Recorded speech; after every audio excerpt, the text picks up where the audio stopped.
Told her I loved her. And I did. I mean, I did love her. I did tell her, because I do love her.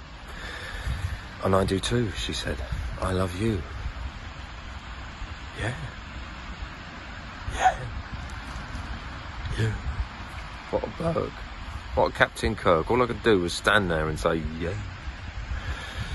Like, 'cause when it's in my head and words don't need to be said, I can say anything you like. Like, as I said, it's in my head, so I can't give an example of what I mean, if you see what I mean.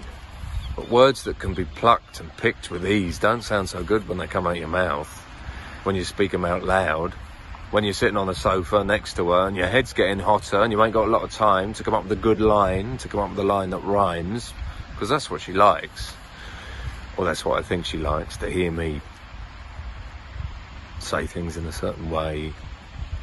Because it doesn't matter what I say, it's how I say things, like, I love you. And I do too, she said. I know you do. You know that I do too. But when I'm doing things I ain't used to, supposed to, shouldn't do, the lark in the park, the fumble in the dark, fingers and all that stuff, and sweaty, I don't know what to say in a way that makes you feel okay and doesn't make me feel like a dirty little boy who's got a toy and doesn't know how to use it right. Even though he plays with it all night and knows what it does.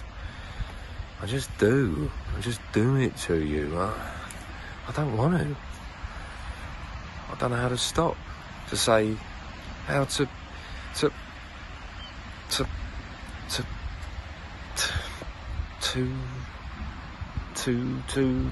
you're right, she said. Yeah, I said. I meant to say no, but I said yes, because that's the only way I know. You all right? Yeah, she said. We just lay there in the black, side by side, but not touching.